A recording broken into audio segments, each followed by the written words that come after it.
So for our next presentation, I'm tremendously grateful to Richard for starting us off. For our next presentation, we have Marquette Ma coming to us all the way from the Chinese University in Hong Kong. Marquette is a PhD candidate in geography there and is presenting on developing an integrative framework for ecological conversion. If we could welcome Marquette, please.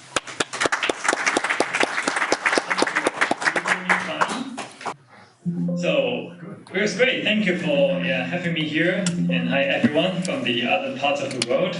It's currently 12 a.m. here in Hong Kong.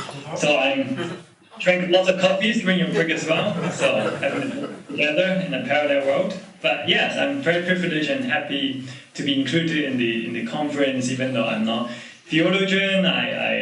My background is strictly in geography and sustainability, but I always have the attempt to bring religious consideration, especially Catholicism, into the discussions. So here I'm presenting on developing a integrative framework for ecological conversions, especially with Lonergan's thoughts. So to just talk about my PhD projects, I'm actually investigating to looking into the greening of Catholicism from a multi-level perspective. So I'm based on the action research with a participatory approach. And myself, my positionality, I'm a Catholic, also a practitioner in promoting Laudato Si in both diocesan and parish level. So why am I talking about this topic about behavior change and ecological convergence? Because in one of the my research questions, I'm looking into individual Catholics and asking them why they engage with ecological care, why they spend so many years and time and effort into climate actions and change their behavior. So my initial interest is looking into individual behavior change.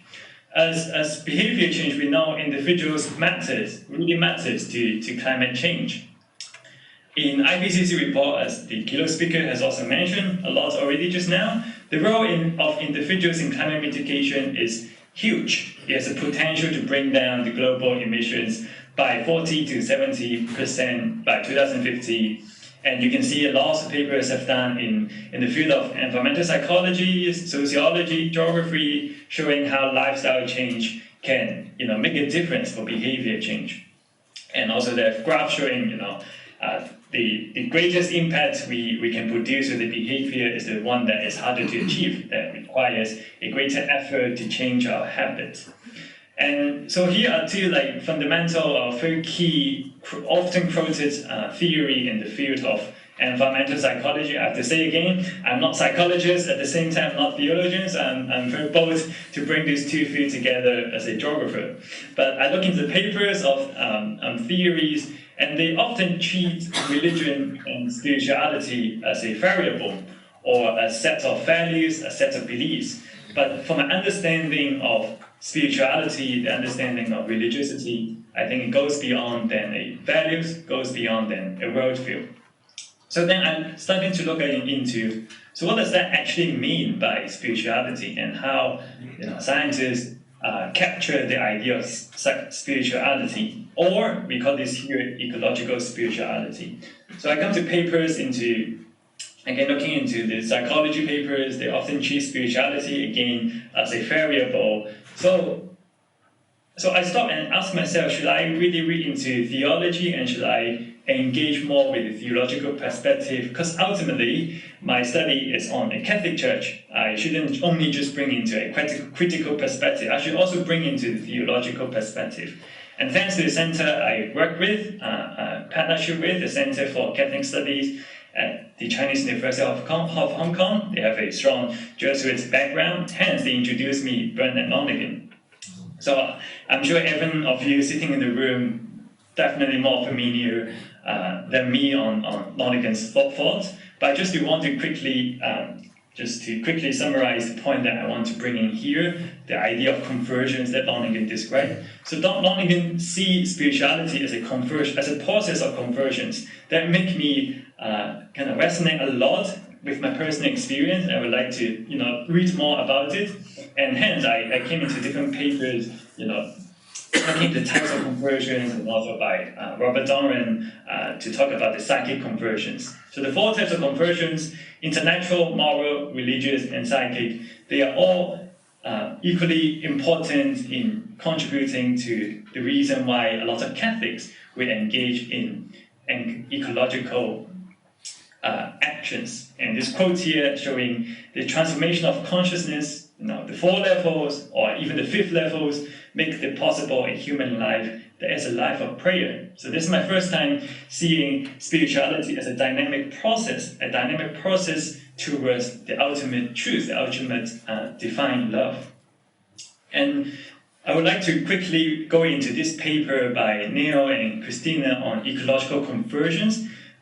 On their papers really give me the foundation of this framework, looking into how Lonergan's idea of conversion fit into the ecological context in response to Laudato Si. And so I here will be going into each conversion and how it relates to the ecological perspective. So the first conversions, religious conversion, or I shouldn't call it the first, but in Lonergan's writing, one of the fundamental one that often human or as individual we experience first is spiritual connections with God. But in the ecological sense, it also enriches us the dimension from God, people, even to even to non-humans, even to the natural world. So it initially showing the spiritual connections to the natural world, seeing it as a sacred gift rather than resources for us to exploit it. And that inspires a sense of gratitude and reverence for creation if we go through these conversions. And here's the quote in the paper saying that being in love with God opens up the possibility not only of loving God, but loving all the things that God loves and nothing as God loves. So that brings into the unconditional sense, pushing to the boundaries, to the whole universe, to all the nature that God created. And these conversions also entail us to recognizing our sins, our repentant desires to change, a loving awareness that are not separated from the rest of creations, but join in a universal communion as quoted in Laudato Si. And so this is the religious conversions applying in the ecological context, the sense of feeling the ultimate love with God in nature as well. And then it moves on to the moral conversion, and moral conversions in the ecological matter is actually pretty straightforward. It's really about shifting our attachment to material, our attachment satisfaction to short-term gains and material gains into prioritizing the well-being of the planet and people around us and even the future generations. So it challenges us shifting from egoism to altruism and also have the broader different levels of values as illustrated in Lonergan's thought, from vital, social, cultural, personal, and the paper also link all these different values into the ecological sense. But I'm not going to dig into much here. But ultimately, it responds again to Laudato Si, what Pope Francis called an ecological virtue. Only by cultivating sound virtues will people be able to make a selfless ecological commitment, quoted in Laudato Si. So from religious conversion to moral conversions, and then towards the intellectual conversions, which Lonergan thinks is the hardest one to achieve for individuals, because it really moves beyond, in the ecological sense, it also involves moving beyond from a simplicity, anthropocentric views of nature, but embrace a holistic scientific knowledge to see the ecological principles, the system thinking, so turning from a descriptive understanding about climate, about ecology, into a more explanatory knowledge to seeing how the whole system works, and also fundamentally the role of individuals in saving or in causing ecological issues, but also seeing the root cause as the technocratic paradigm, the hyper-anthropological culture, and recognizing the need for radical transformation, personally and culturally. So in a sense, in these ecological conversions, in terms of the intellectual perspective, it's really linking science and religion together, turning science into a more normative understanding, which goals is to really have a complete explanation of the empirical data informed by our religious teaching, especially in Laudato Si.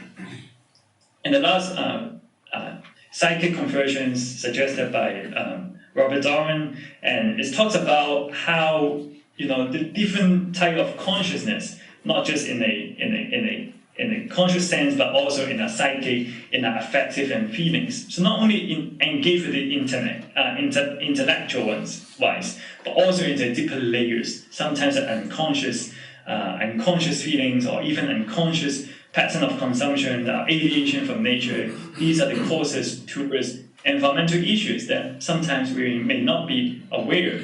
So in the paper, it also suggests that, well, to have the psychic conversions, that means we need to restore the intimacy with nature and feeling the close bonds of the universal communion, like St. Francis of Assisi, as they wrote in Laudato Si, showing how St. Francis of Assisi, as an example, having these strong affections within the community of different elements, as he may see it as sisters and brothers, and hence we feel the call to care, and we feel the feeling of suffering when they suffer. So the cry of the poor and the cry of the earth, that is a psychic response in this sense. So this is the conversion that offers us a different dimension.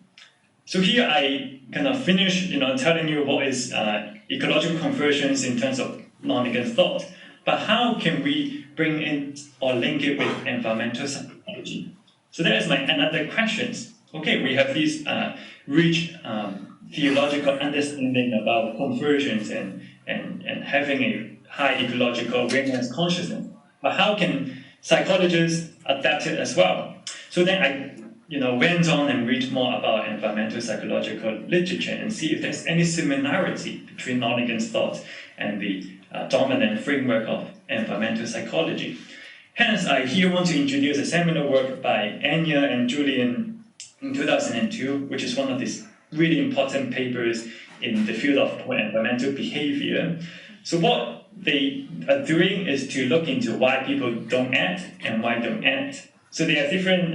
The model is much bigger than the one here we show. So it includes the intrinsic and also the external factors. But here I just want to focus on the intrinsic component, where they suggest one person that would like to engage in environmental behavior consists of three important components: knowledge, scientific understanding of ecological matters, the cause, impact, and the action strategies.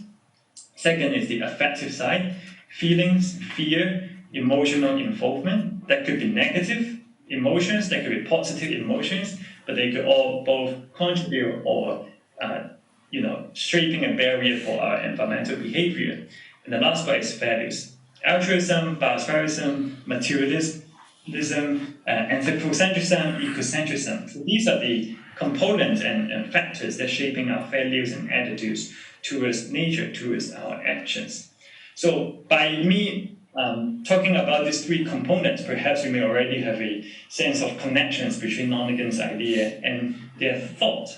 So when I read this paper, I was like, there is so much correlation between both. But why not I read more and then figure out how to integrate these two ideas together and to provide a greater pictures of why a person will engage in an environmental behavior, but with a strong focus on spirituality.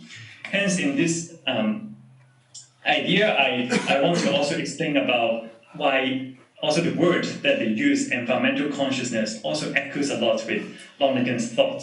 So Lonergan's, also with based on Lonergan's thought, Daniel Hamaniak called this international consciousness to specify spirituality as a coherent psychological specialization. So really, Lonergan's thoughts about consciousness will also help psychology to turn into more explanatory and normative science. Or Father Daniel would call it a spirituality, emphasizing on the humanistic scientific rigor and also focusing on the intrinsic dimension of human experience. So as a sense, as a lived spirituality that could be manifested or unfold in our consciousness and then lead to our behavior. So with these two concepts together, I built this model to try to integrate these two thoughts. So the black is the component of the behavior model I just introduced, and red showing how the conversion leading into different kind of shaping, also helping or strengthening the three components.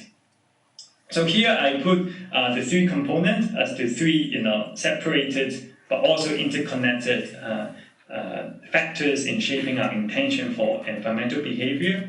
And I put the spirituality not just as a extended variables or extra variable, but within these three components in the core of our human consciousness. In the middle, I put the religious conversions as the core. That doesn't mean we start with religious conversions. We may start with the others, but we lead to ultimately the full sense of consciousness about being love in God's unrestricted factions. So I introduce religious conversions as the core part of our conscience, and then we lead to more conversions. Or it could be other different conversions. But more conversions relate a lot to the values. It adds on to the values on top of altruism or ecocentrism. It leads to the religious value about authenticity, transcendency. So it not only adds on a different type of values, but also could strengthen our altruism, our ecocentric worldview.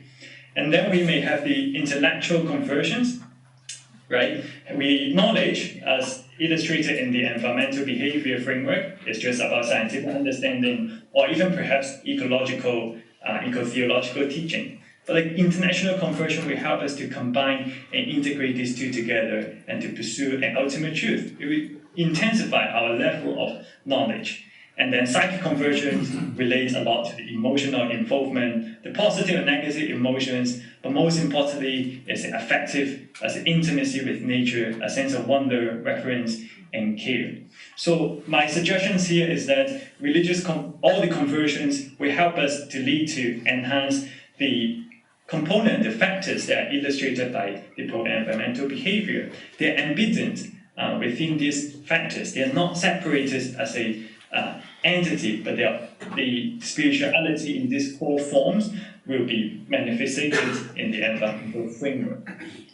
So this is just a framework, this is just a theory. So myself as a geographer, I get into the field, I interview people that are engaged and see if what they're seeing are related to this framework. So here I want to present a bit of the preliminary finding of my PhD project. So at one of the stages, I interviewed 15 eco-fighters in the Catholic Church. So what I mean by eco-fighters are the ones that not only change their behavior into more pro-environmental, but they actively engage into promoting ecological care in a volunteer basis, or clergy that really engage into bringing this element into the church. So these are the interviews I've done, and there's some quote that kind of indicating some of these conversions. But of course, there are many limitations because I didn't follow a person for their lifespan, and I didn't really see the stage of changes, but only based on their memories and expressing how and why they engage. So in the part of the religious conversion, I see this type of quote that are quite related. How a father that have 50 years experience, saying that his feeling about God punishing everything, especially in nature, motivates his actions in the following 50 years. Feeling the love of God in nature, seeing all the beautiful sun, just a moment of a certain moment in a nature setting. They feel God, they feel the love of God embedded in nature. And that help them to motivate them to engage in different actions. And for moral conversions, we see keywords like giving up their attachment to satisfactions, to live a life of simplicity, even to letting go of the cultural values about being a Chinese and then adopting a vegetarian options because of the values that is given by the church to protect the brother and sister of the animals.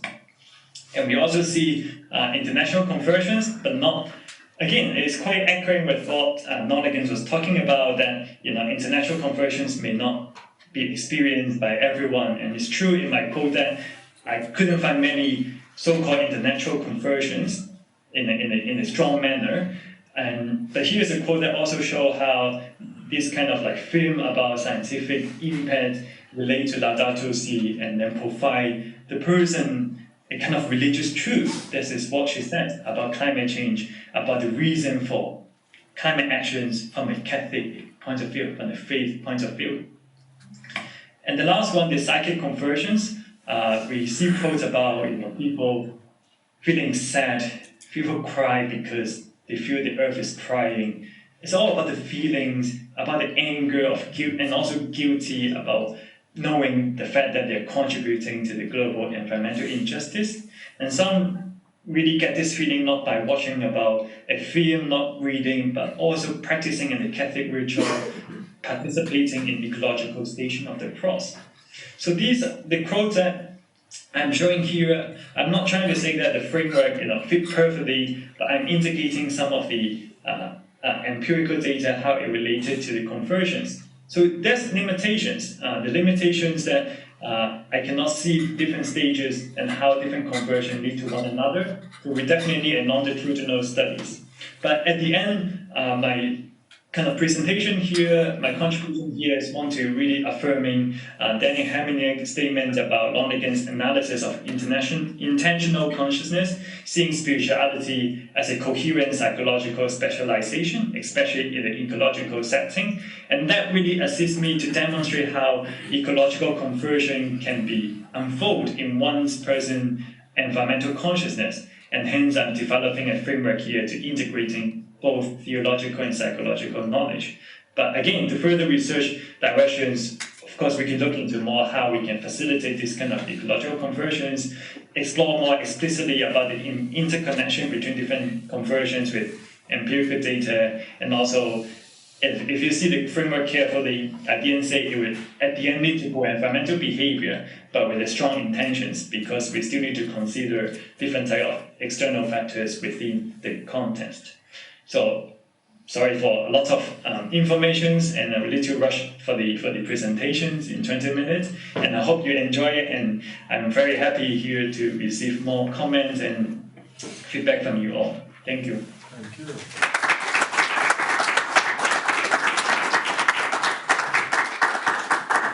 Marky, thank you so much. We do still have about 7 or 8 minutes for Q&A if people would like to raise questions. Pat? Thank you so much. Marky, can you hear him okay? I just want to make sure. Yes. Okay. Thank you so much. I really appreciate your talk, and I'm very interested in the work you're doing in interviewing people. Just one suggestion for you to explore further. When you were relying on the work of Colmus and Agiman, under values and attitudes, one of the things that was not there that's very prominent in Laudato Si, that Pope Francis says he's bringing to the table of conversation, is the notion of creation. And I think that showed up, you went through your interviews very fast, but it did show up, for example, in the father who, for 50 years, who said he found God in everything. And I just wonder if you might want to think about how you might integrate people's sense of creation as you're interviewing people, how their sense of creation, how their sense of the world as creation from a loving God might affect their attitudes toward ecological change and action. Right, thank you for the feedback. Yeah, I think that is one of the very important point, and I find it very commonly expressed by my interviewees, about their relationships and understanding about creations.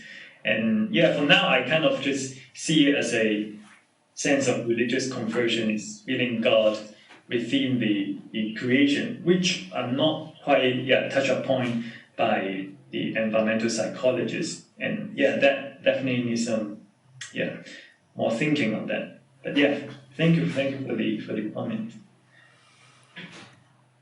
Other questions or comments? Yeah, please. I know, this was more focused on Lonergan and almost from a Catholic perspective, but maybe especially being in the University of Hong Kong there, is there any sense that this could create a fruitful dialogue with people of Eastern religions or philosophies there that would have some kind of parallel to the notion of ecological conversion? That is a very interesting question because all my study focus on the Catholic sense, even bringing in Catholic theology into discussions, and I don't know if that would work with other Asians kind of religions like Taoism, Buddhism. Perhaps for them the conversion. Yeah, I think that I cannot make a conclusion right now because I think that would be a very interesting point to have this framework and compare different religious traditions. But for my understanding, it's actually quite hard to meet any people outside the Catholic and Protestant religions because I think in the context of Hong Kong, there are many folk religions and not so much about the Buddhist philosophy and also Confucian philosophy that is not so strong as a focus in a sense. But we do see there's an eco-village movement being in Hong Kong, and they often talk about spirituality. But I think that is a room for explore. Thank you for your question. Thank you very much. Any other questions or comments for Marky? If we could thank. Oh yes, please, Tom. Again, thank you so much for your paper and presentation. I'd like to raise I guess a question or a problem that comes up with the interviews. Not a problem with the interviews, but a problem with an unanswered question about Lonergan's thought, I think, and that has to do with activism. In the last paper as well, there was the attention to activism, social activism, and in this case, ecological activism, and both seem to me good. However, in Lonergan's thought, the phrase social activism is not a positive reality, nor is it in Robert Doran's thought.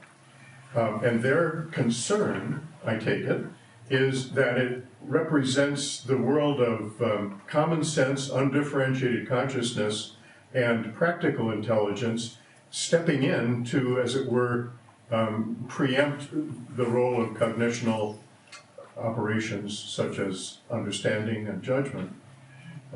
So I'm not asking you to resolve that question, but to the extent that you could clarify what you're understanding, you use the phrase eco-fighters, eco-warriors, whatever. How do you understand that? That is a very interesting point. I think perhaps because of my context, the way I call it eco-fighters perhaps may not be too suitable in a sense. I mean, they are these active religious people that are promoting ecological concern. But when it comes to activism, perhaps it's the political context in Hong Kong and also the cultural context. Environmental activism like protests or that kind of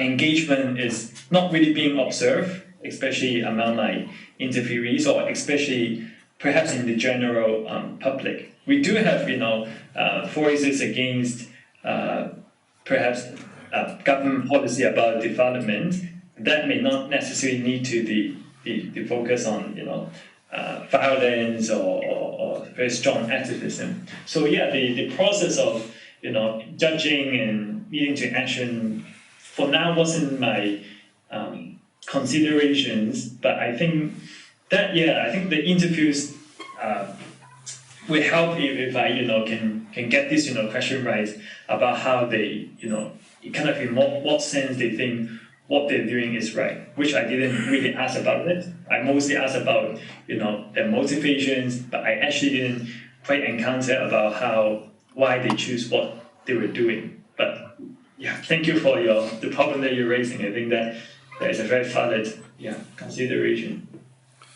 Thank you so much. If you'd all join me in thanking Marky for his time.